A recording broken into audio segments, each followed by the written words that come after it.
my career's path was shaped by a trifecta discovery, okay? So I had John Belushi on Saturday Night Live, Steve Dahl and Gary Meyer on Chicago radio, and then I heard Flo and Eddie's work with Frank Zappa, and that was an epiphany that kind of gave birth to my development as an artist and a performer. So it's a great honor to welcome the man I wanted to be when I grew up, the incredible Mark Volman, Flo and Eddie and the Turtles. Good morning, Mark. Good morning. Good morning. Good to hear you. Well, it must be a slow news day if I'm... Slow news day. Yes, indeed. Well, you know, the first time I heard Billy the Mountain, I must have been 12, and I was like, this is the most amazing, funny thing I've ever heard. And then you know how it is, not so much today, but in the old days, you'd have to, learn and look up, in record stores. Well, these guys were the Turtles. Oh, wait a second. Oh, I know them. And then I saw 200 Motels, and that, destroyed my life. Yeah. But so much of that was just on the fly, and especially with the Zappa experience coming out of the Turtles, we didn't really know what to expect. And Frank was so open to creating immediacy and allowed Howard and I so much room to develop improvisationally that a lot of it was very much driven by the comedy of, Steve Dahl and John Belushi and those type of characters were really vivid and exceptionally, they were like Shrek, all of those, including Flo and Eddie, and I look at them as kind of these characters we created. They're like these big, overblown teddy bears, all of those characters you kind of mentioned, and we sort of always saw ourselves as being able to create within the characters that Flo and Eddie, along with Frank Zappa, allowed us to create. As the Turtles, we were very limited, and that was to singing the hit songs of the Turtles, and not because we didn't want to grow, but because the audience, record companies, radio stations, and everybody who was involved, really, they wanted one specific Turtles situation. And so with Frank, it really, I guess that, I feel like our careers as comedy really got to flourish. Oh, yeah, absolutely. And then in addition to your musical careers, you and Howard are responsible for creating incredibly innovative radio. Tell us about your radio days. Well, radio was probably in the days that we were given the opportunity at K-Rock in Los Angeles, we sort of were discovered by Shadow Stevens. And Shadow was creating product for K-Rock as not only as a disc jockey himself, but he was thinking on the bigger level himself, and saw Flo and Eddie as an opportunity as a producer to open up doors for him. And he produced the Flo and Eddie show at K-Rock, and then he moved on to KMET in Los Angeles and took us with him. And we did radio for 2 years in the it was the most wonderful spot in as much as it allowed us to play in radio on the weekend and have the room all week to produce the show, so that it was really like creating a television show for the mind. Right. And the early Flo and Eddie shows were really, really insane shows. If you go back and, we've recently gone back and listened to a lot of that stuff, and the people who did the shows, Roger McGuinn and Jeff Lynne, and just the list of people, Todd Rundgren, Ringo Starr, and Keith Moon, and the fact that we could convince them that we were a show of value was pretty funny. But it would lead us eventually to Flo and Eddie getting Afternoon Drive in New York City, and for almost 2 years we did Afternoon Drive at K-Rock in New York, which was Howard, with Howard Stern all morning, and Right. Flo Eddie in the afternoon, and a lot of classic rock the rest of the day. And those were good experiences. I think radio, you can't do anything good casually. And, Right. and you really have to eat it and breathe it and really live it. And I think it wore us down. And radio is one of those things that as the ratings and as music began to change, our show became caught in that problem of a station finding an image, and it was moving from classic rock to alternative. Our show didn't really fit the dynamic of what the station was beginning to aim towards, and it was a natural progression. Right. Right. We're talking about Mark Volman of the Turtles, Flo and Eddie, and so much more. And the Turtles story is a textbook example of not only longevity with friendship and creativity, really unlimited creativity, because we talk about you guys are pop stars, you were comedians, you were radio hosts, you were television hosts. You've taken those hard-earned lessons and now you educate tomorrow's professionals. Let's talk about your work at Belmont University in Nashville. Well, Turtles, I appreciate that. Thank you. Howard and I are still friends, and I think that was one of the grand gifts, is that Happy Together really fits us. We just really still can talk to each other, and we never really argue or ever really have about situations. If either one of us feels so strongly about not doing something, the other one sort of just says, okay, it must not be worth it. And we're both fairly insightful when it comes to the feelings of what the Turtles should do. We're such music fans, and we're just really geeks when it comes. We still listen to vinyl, so yeah. I think that we have this perspective looking at the Turtles of how to protect them in the history, and we continue to tour about 50 shows a year, because I'm now, and have been for the past 13 years, I had a midlife crisis about 1991 or 92, and I had a divorce after 22 years of marriage to one of my best friend, who was my wife at the time, and still good friends with her, just not able to live with her anymore.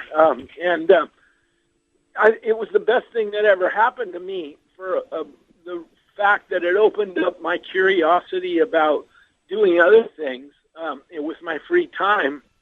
And school was something I had always aspired to do. And I went to college for 6.5 years in 1994 and graduated with my bachelor's degree in 97, finished my master's in fine arts in 99. And I began teaching music business courses in 1997 at Loyola Marymount, Los Angeles, and then moved to Nashville, where I live, out in Leapers Fork, Franklin, Tennessee, Williamson County, and was given an offer to actually take the reins on a new program at Belmont University, which is an entertainment industry overview of the next step in entertainment, which really, they've always had an incredible music business program, but they wanted to move into areas like film, television, right, sports management, radio, video game, animation, and so forth. And I was offered the opportunity to chair the department for them, and I've been here now.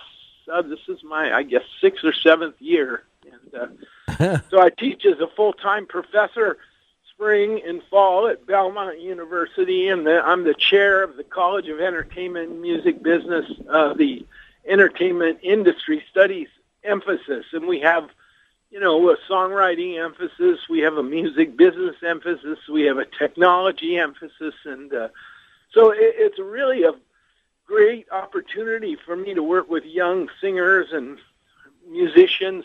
About 150 students pass through my classes every semester, and I love in fact, I have classes this morning starting in about 45 minutes.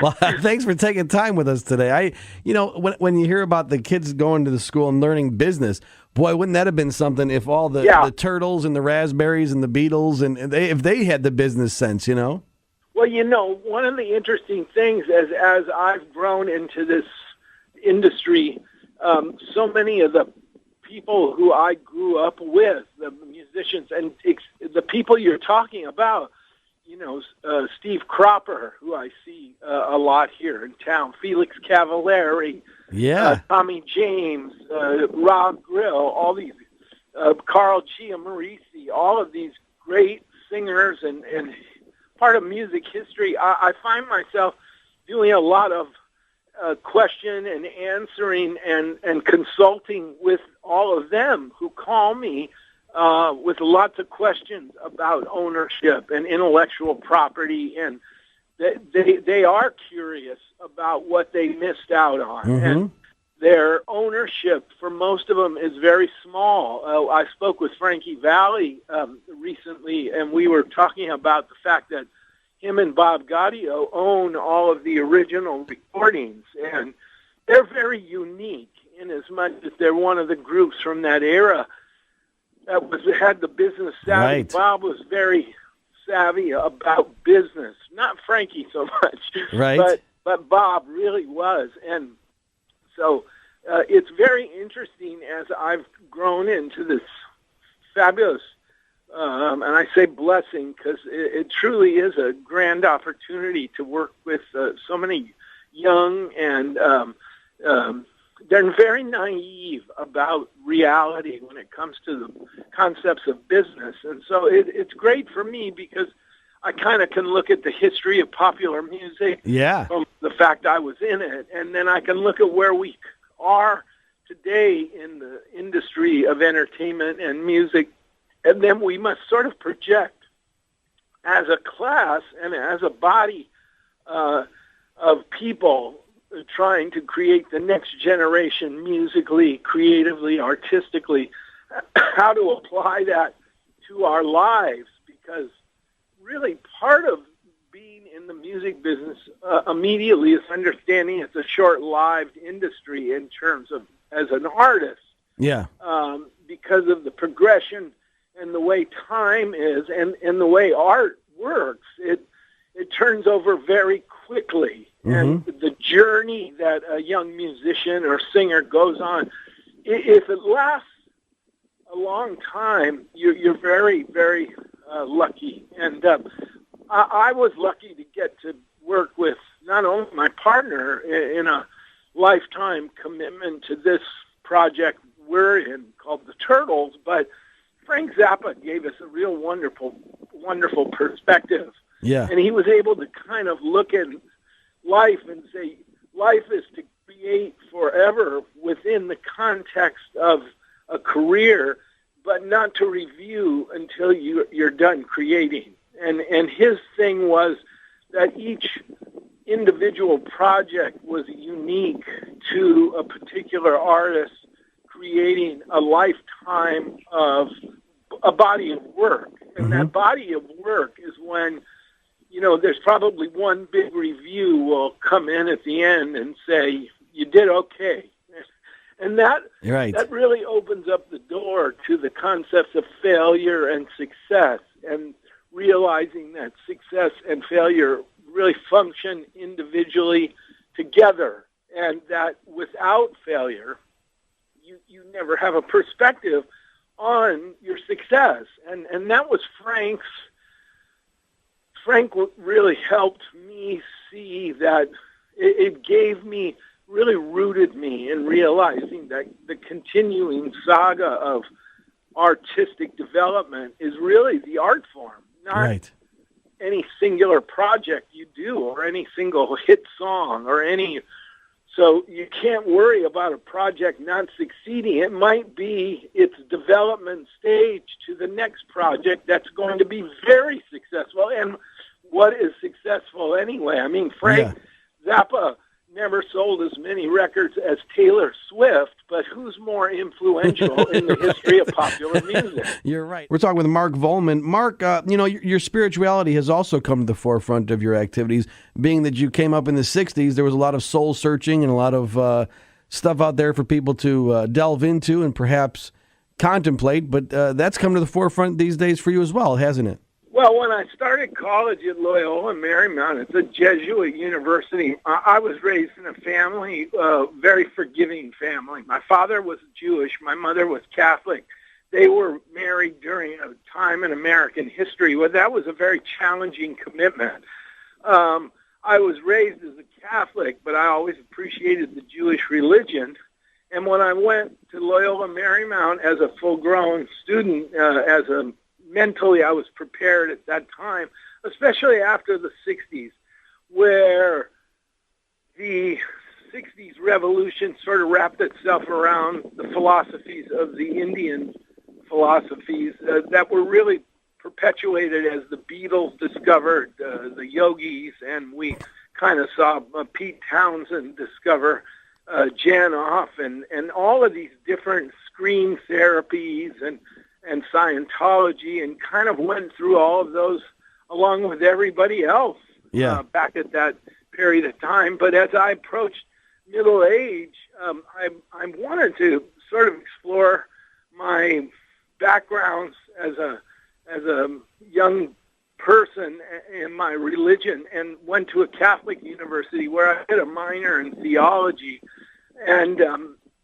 it was really had a lot of revelations for me.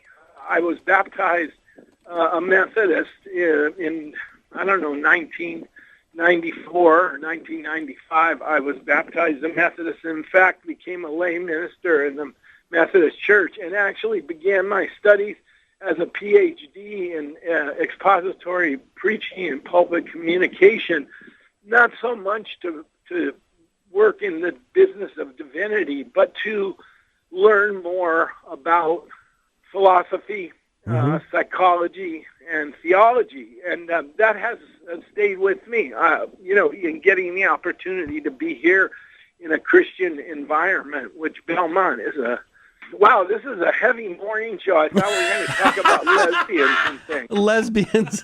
That's the next question. Tell us about lesbians. Well, but it has, because your career, your whole history, it's at theturtles.com. You can learn more about what you've gone into. But you the interviews, and you've continued to inspire me. So I wanted to let people know. I mean, I've never really done anything to inspire anybody, and maybe that was part of the problem.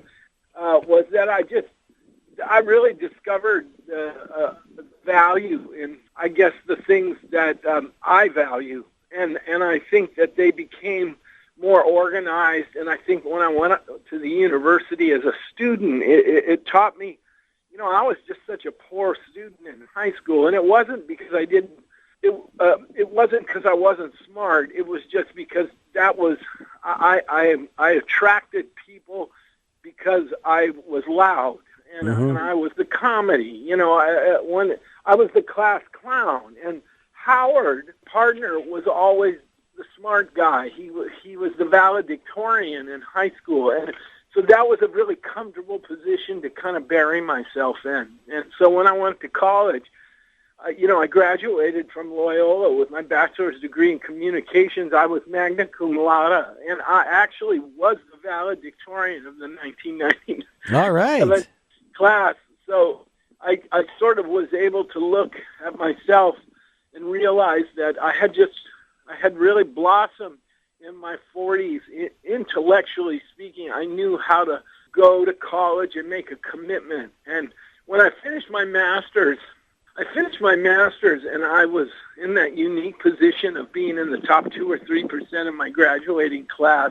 I graduated with a 3.9 GPA, and I realized the value of studying, and I realized that it wasn't about people telling me to do it. It was about the fact that I really learned how to read and take things in and how to apply them to my life so that I could teach people in this time that I have here. And the point of it is that it's an artistic, I'm in an artistic base. I have a real good artistic base of operations, and it allows me to not only continually,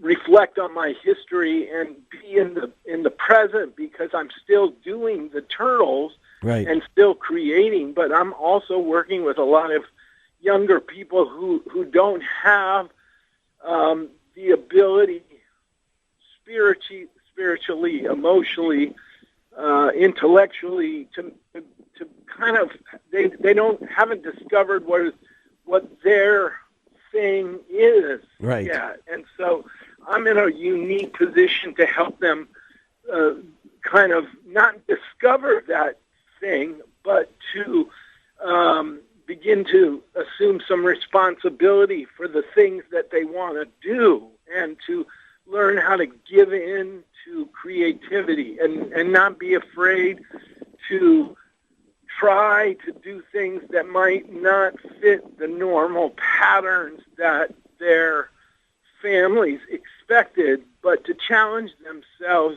every day to be successful and find a place to have this creativity as a lifetime commitment. And hopefully with that, they will become better parents and fathers and mothers, and they will be able to maybe we can have a much more sane relationship between parents and children, so that we can begin to kind of tone down the rhetoric and tone down the stress and tone down, so society benefits from that. I mean, right. That's what we have to do. I mean, we have to look at ourselves within this big, giant society, and we are a part of this,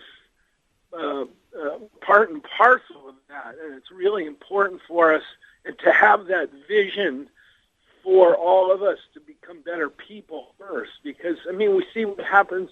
We can't stop the insanity, but we can control our own highs and lows, so that maybe we can become better parents to help our children achieve success.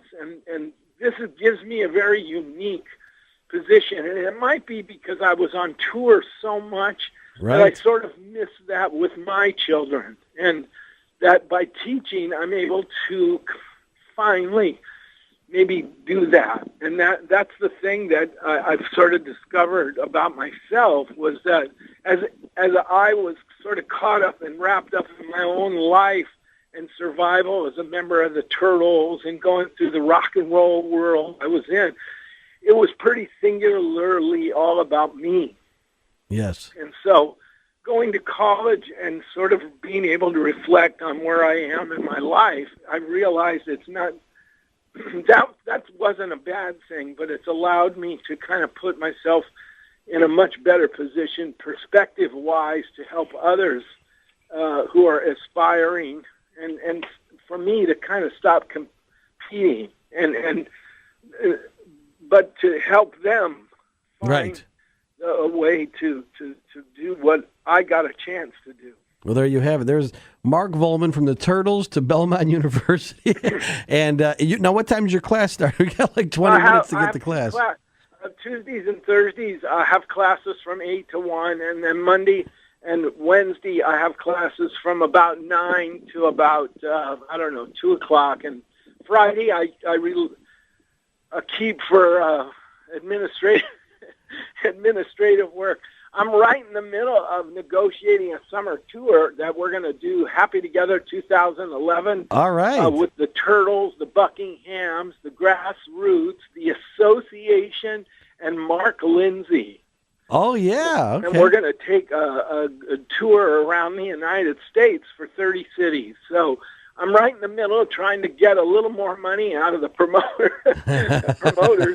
And so I didn't sleep a whole lot last night because, you wake up. I don't know about y'all who are listening to the radio, but I wake up And I just caught myself saying y'all. And that's the Tennessee coming out. But yeah. You know what? You live in Nashville, Tennessee, and before you know it, you're talking like a Southerner. Y'all. Yeah. It's really scary. But well, thanks for being on, and come back on again. My pleasure. Thanks for the opportunity. You know, I'll just tell I'm not in a big habit of doing this, but we have a really nice website which you got a chance to look at, and there's a lot of Flo and Eddie fans who've asked us for years and years about the records we made as Flo and Eddie, which really they never sold.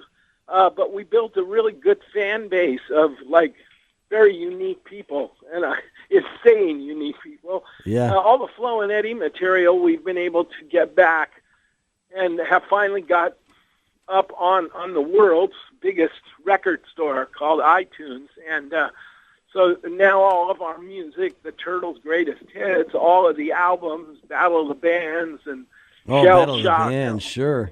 Yeah, and all the Flo and Eddie music is finally available online, so that's good for people to know. Yeah, and theturtles.com. And you know what? It did sell to me, Mark, because I have my Flo and Eddie stuff not only on vinyl in plastic, but I also have it on CD. The great thing about that is that it gets kind of discovered every year. Last year, a hip-hop artist by the name of Gucci Mane discovered the song Keep It Warm, which was on our album Moving Targets, and he used it on a record called Lemonade, which in the hip-hop business became a gold record, and where Howard and I were put in that unique position of being co-writers and co-publishers of a huge hip-hop record last year.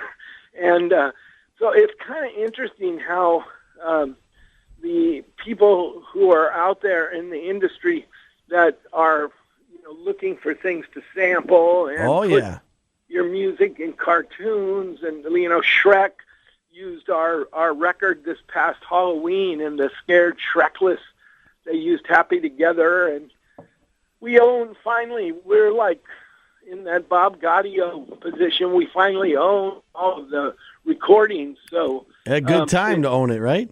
Yeah, and that's one of the really nice things about being able to continue to tour, and why we do, because it puts us in that position of being able to tell people that our music is finally available. And that's one of the nice things.